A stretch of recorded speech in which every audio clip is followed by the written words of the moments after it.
Scottish tourist's dream trip to Thailand turns into nightmare after ex cancels his passport. What was meant to be a dream holiday in Thailand quickly became a nightmare for a Scottish man when his ex-partner maliciously cancelled his passport. William Barr, from Inverkeithing in Scotland, was detained by immigration officers upon arrival in Phuket and deported back to the UK before his vacation even began.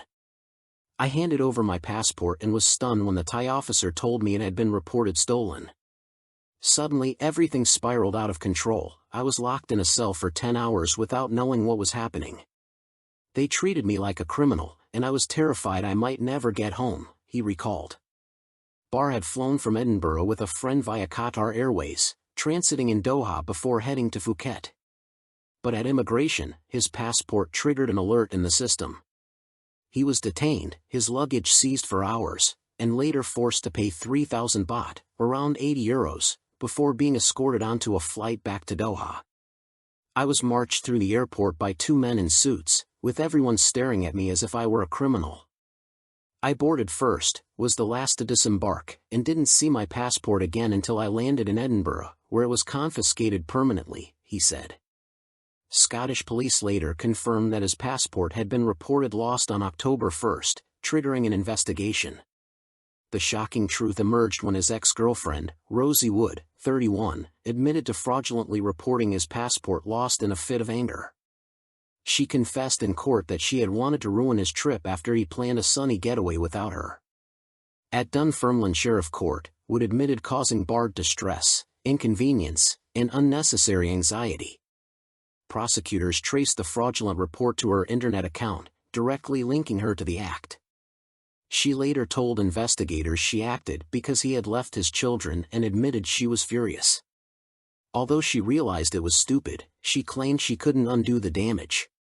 Barr lost nearly €2,900 in cancelled holiday expenses.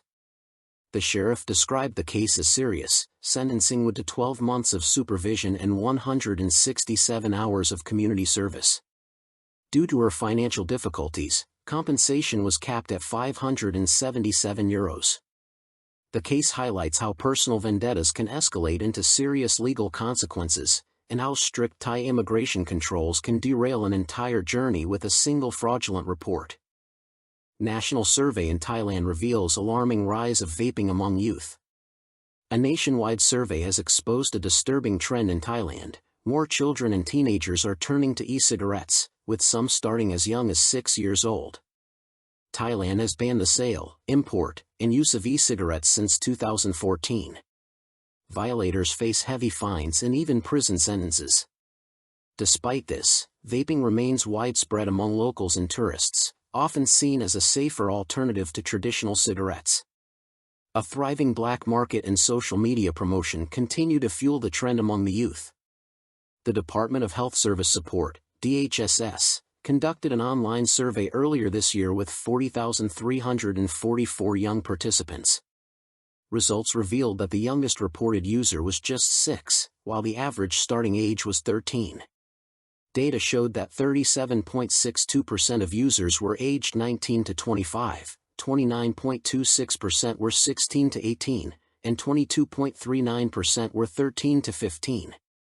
Peer influence was the leading factor driving young people to vape, with 45.56% saying friends encouraged them to try it.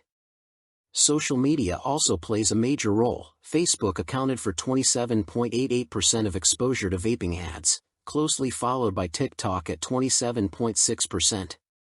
Despite being illegal, vaping is on the rise in Thailand, raising major public health concerns.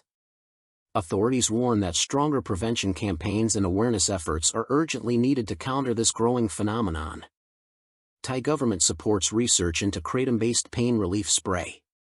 The Thai government has thrown its support behind a research project developing a kratom-based spray as an alternative to morphine for pain and inflammation relief, Deputy Government Spokeswoman Sasikarn Watanachan announced. Morphine is the standard treatment for severe pain but carries a high risk of addiction. To provide a safer option, the Ministry of Public Health has created a liquid kratom extract spray for muscle pain relief. Animal and cell culture studies have shown encouraging results, and preparations are underway for human clinical trials to assess safety and effectiveness, expected to conclude by mid-next year. The ministry also successfully extracted mitragynine, kratom's main active alkaloid, at concentrations far higher than naturally found in the plant. Working with the Kilabhorn Research Institute, researchers increased purity levels to 99.9%. Mitragynine, an indole-based alkaloid, is believed to hold strong medicinal potential.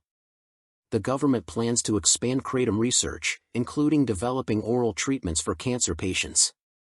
This initiative reflects Thailand's growing focus on turning kratom into a regulated medical product, balancing innovation with strict oversight.